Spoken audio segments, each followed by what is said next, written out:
Oke, halo lagi dan kembali di channel Pecandu Gadget. Kali ini kita ada sebuah handphone yang bisa dikatakan juga cukup tua, namun kalau dipakai sekarang apakah worth it? Oke, ini adalah Sony Xperia XZ3. Ini handphone keluaran tahun 2018 ya, dan sempat menjadi ponsel flagship yang cukup populer. Namun dengan berkembangnya banyak smartphone saat ini, apakah Sony Xperia XZ3 ini masih oke digunakan di tahun 2025? Sebelum kita bahas, kita akan membahas singkat spesifikasi dasar dari si handphone ini. Ini handphone sudah menggunakan layar 6 inci, ya. Ini layarnya OLED dengan resolusi QHD+, menggunakan chipset atau prosesor Snapdragon 845 dengan dukungan RAM 4GB ataupun 6GB. Ini yang saya pakai ini versi penyimpanan 64GB. Untuk kamera belakang ini sudah menggunakan resolusi 19 megapiksel dan di depan ini sekitar 13 megapiksel. Dan untuk baterainya ini sekitar 3300 mAh. Untuk sistem Android-nya ini dulu awal rilis itu kalau nggak salah 9.0 dan bisa di-upgrade sampai mentok di Android 10. Oke, sekarang setelah kita bahas spek singkatnya, sekarang kita akan bahas secara modelnya. Kalau kita lihat modelnya memang sangat Yahoo ya dari depan ya. Kita lihat bagaimana layarnya terlihat full dengan bezel yang cukup tipis. Ada logo Sony di bagian bawah ini teman-teman ya. Dan ini layarnya sudah melengkung atau edge, jadi menambah kesan mewahnya. Oh ya, ini tadi saya beli, ini versi Docomo teman-teman ya. Jadi ini versi yang kalau dikatakan orang-orang itu limbah Jepang ya. Ini versi Docomo, ada juga versi Softbank atau AU. Jadi beda logo doang. Kalau AU di belakang sini ada logo AU-nya kecil kalau nggak salah. Dan ini yang versi Docomo. Ini modelnya depan bisa kalian lihat cukup memanjang ya, resolusinya cukup memanjang. Jadi memang HP Sony itu rada nyeleneh kalau masalah layarnya. Jadi agak memanjang, beda dengan smartphone pada umumnya yang lebih lebar. Ini Sony lebih memanjang. Layarnya melengkung, bisa kalian lihat. Jadi menambah kesan mewah. Untuk bagian belakang, ini yang paling tidak saya suka. Jadi jujur saja, ini model bisa saya katakan jelek. Kenapa jelek alasannya? Ya selera ya. Kalau saya sih jelek model seperti ini. Layarnya di bagian belakang ini melengkung, bukan layar ya. Ini bagian belakangnya melengkung. Dan fingerprintnya di tengah. Ini cukup tidak umum, karena kalau kita kadang-kadang ya, aku sendiri ya, kadang-kadang kalau pas pakai fingerprint, itu terkadang nyentuh kamera, jadi salah fingerprint. Jadi yang ku sentuh ininya. Tapi untuk masalah warna sih memang nggak gagal sih. Ini warnanya bagus, ada beberapa varian warna. Cuman yang ini saya pegang ini warna purple ya, atau warna ungu. Jadi bisa kalian lihat, ini sudah kaca. Kaca atau apa ini ya? Kayaknya ini kaca ya. Mohon maaf kalau salah, kalian bisa komentar di bawah. Ini kayaknya kaca. Jadi cukup solid, karena ini HP ya, flagship ya, ini solid. Untuk depan nggak ada masalah sebenarnya. Ini kita coba hidupkan. Kita buka kuncinya. Untuk respon finger ini cukup cepat ya. Dari kita kunci sampai kita buka ini. Nah, cukup cepat tapi bukan yang tercepat. Oke, dari layarnya bisa kalian lihat ngejreng banget ya ini layarnya ya. Karena ini resolusinya udah QHD+, jadi bisa dikatakan sangat oke. Apalagi kalian kalau nonton Netflix atau film pakai HP ini ya enak banget gitu loh. Oke, dengan kamera beresolusi 19 megapiksel, bagaimana sih hasilnya? Kita akan coba untuk kameranya. Kita akan cari objek, ini ada stick. Kalau dari sini sih oke ya teman-teman ya. Kalau kita potret lagi, oke kita lihat hasilnya. Hasilnya ya lumayan oke ya. Apalagi kalau kita lihat di layarnya ini jelas sangat bagus. Nanti akan saya tampilkan untuk real pic-nya.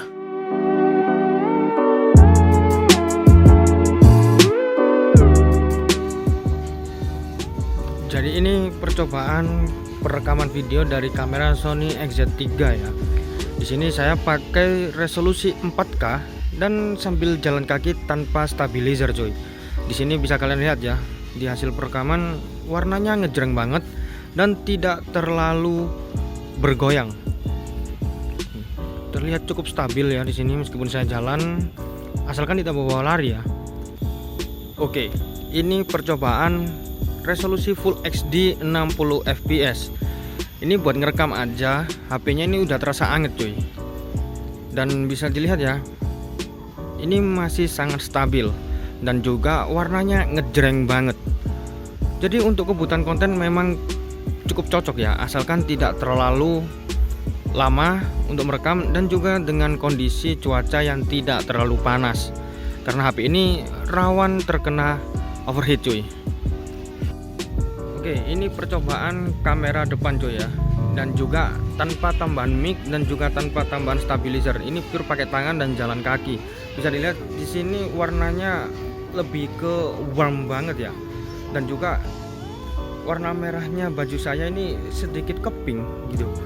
Dan sekarang untuk speakernya bagaimana bang? Oke, kita akan coba cek speakernya, kualitas speaker dengan musik. Kita cari yang musik no copyright. Musiknya apa enaknya ini? Kita musik, waduh, kelihatan nih historinya nih.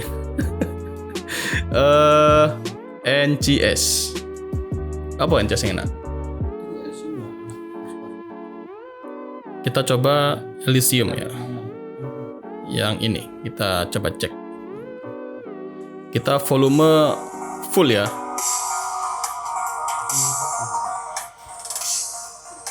Kita volumenya kita fullkan. Ini sudah full, benar-benar full. Kita dekatkan ke mic, suaranya bagaimana kalian dengarkan sendiri. Kalian dengarkan sendiri ya teman ya.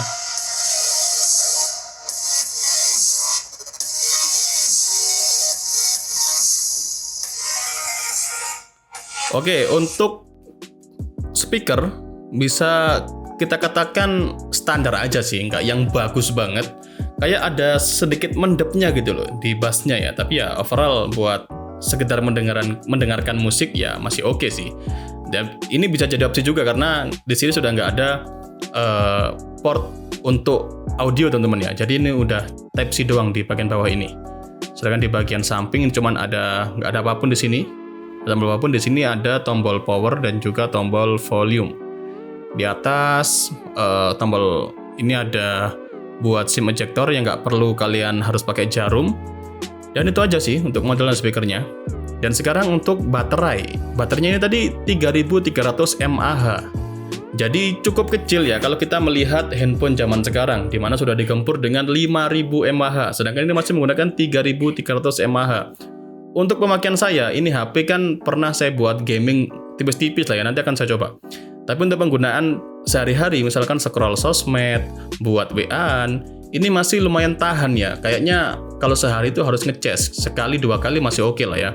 Nggak yang boros-boros banget. Ya, tapi tergantung pemakaian kalian. Kalau kalian penggunanya intens ya, kayaknya sehari bisa ngecas 3 kali. Tapi overall buat pemakaian saya yang cuman casual aja, sekedar scroll sosmed dan lain sebagainya, ini masih cukup oke karena durasi ngecasnya pun kita nggak perlu nungguin gitu, lumayan cepet ini ngecasnya tergantung watt dari charge sekalian. Oke, sekarang setelah kita ngomongin beberapa hal tadi, kita akan ngomongin masalah performanya. Dan seperti biasa kalau kita nyoba performa, kita akan coba game dan teman saya akan melanjutkan untuk mencoba performa gaming di handphone Sony Xperia XZ3 ini. Oke, akan beralih ke teman saya teman-teman ya.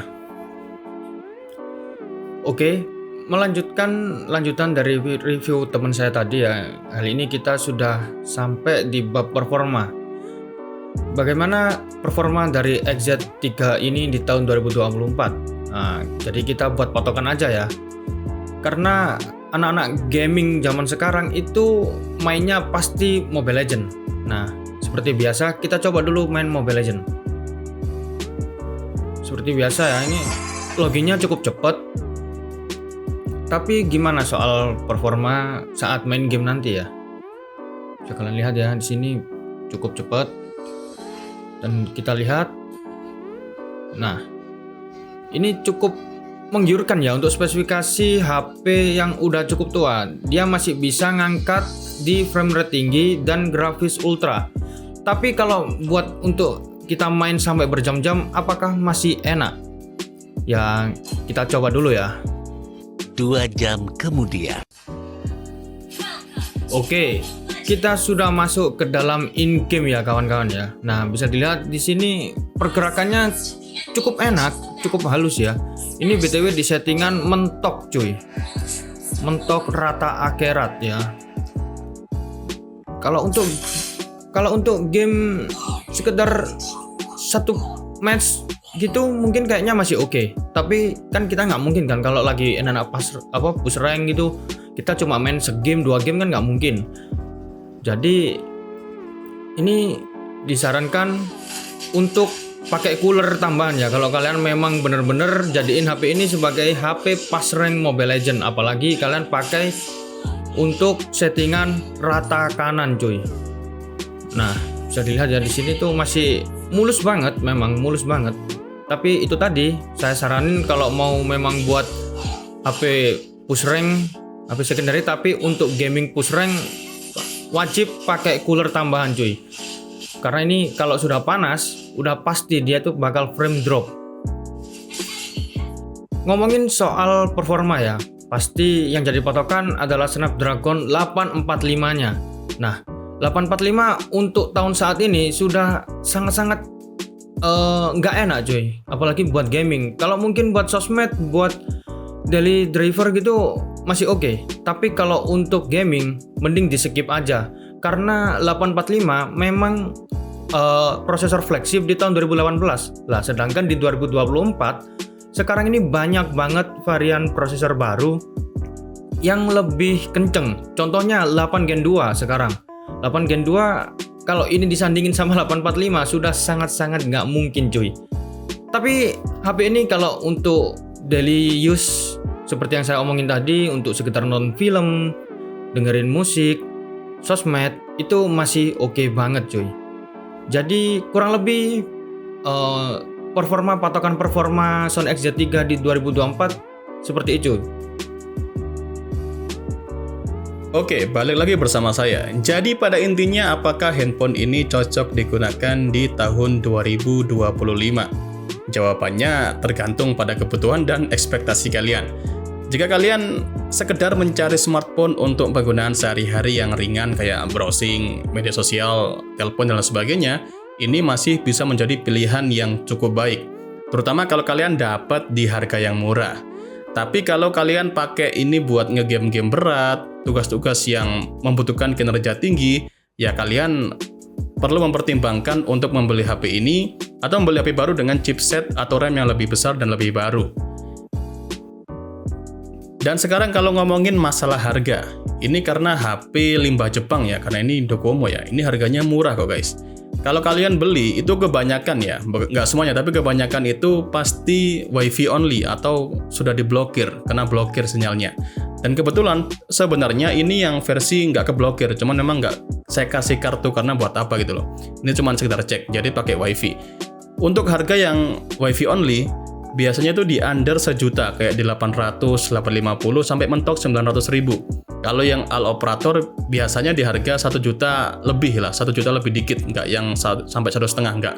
Kayaknya 1,3, 1,2 udah paling oke. Itu adalah harga untuk pasaran yang versi limbah Jepang, Docomo maupun SoftBank. Untuk yang global masih mahal ya, dan ya jelas nggak worth it buat kalian beli yang versi global karena harganya udah 3 juta. Jadi mending beli yang kalau pengen sekedar nyoba-nyoba ya beli yang kayak gini aja. Kalau kalian memang nggak membutuhkan sinyal buat sosmedan di luar ya kalian beli yang WiFi only. Kalau buat cuman sekedar ngegame di rumah atau ngegame di tongkrongan yang ada WiFi-nya, ya beli yang WiFi only aja. Tapi kalau memang buat kalian yang memang terpaksa buat beli, karena kan harganya murah. Kalau kalian terpaksa yang beli buat daily use ya cari yang all operator. Untuk mendukung kebutuhan kalian kayak WA, Facebook, dan lain sebagainya masih sangat oke di tahun ini. Cuman ya tadi buat yang berat-berat masih, buat yang berat-berat ini sudah udah bang kayak gitu udah kalau bisa ngomong. Jadi kesimpulannya itu tadi. Beberapa hal tadi sudah saya jelaskan mulai dari spesifikasi, model, layar, kamera, speaker, baterai dan performanya. Kalian bisa nilai sendiri dan bisa memutuskan apakah Sony Xperia XZ3 ini masih layak digunakan di tahun 2025. Dan sekedar tambahan buat pengetahuan kalian yang mau membeli Xperia XZ3, pertama kalian coba bandingkan harga. Kalian cari yang termurah dengan kondisi yang paling sesuai, paling mulus, atau paling bagus. Kalau harganya oke ya kenapa tidak, gitu loh. Dan kemudian ini HP-nya itu spare part-nya jelas sangat sulit untuk dicari. Misalkan rusak kayak beberapa part-nya itu susah buat dibenerin karena bukan HP tipe umum ya, ini HP limbah Jepang gitu loh. Jadi lumayan susah buat nyari spare part kalau HP ini rusak. Dan saran juga buat kalian yang ngebeli, usahakan kalian menggunakan pelindung teman-teman ya, karena ini kan glossy banget. Jadi ini licin dan gampang jatuh kalau dipegang. Jadi buat sekedar tambahan aja, kalian kalau belikan itu aja silikon case-nya. Jadi jangan polos-polos gini, karena ini kalau sekali jatuh ya rusak gitu loh. Oke, mungkin itu aja yang bisa kita bikin reviewnya dan sekedar review performa singkat mengenai Sony Xperia XZ3 di tahun 2025 ini. Apakah ini cocok? Ya tergantung pada kebutuhan serta ekspektasi kalian saat membeli ini HP. Oke, itu aja bisa kami sampaikan melalui channel Pecandu Gadget. Jangan lupa kedepannya masih akan ada banyak lagi beberapa handphone yang kita review dan menyembuhkan rasa nostalgia kalian. Terima kasih, jangan lupa like, subscribe, dan tunggu video kita ke depan.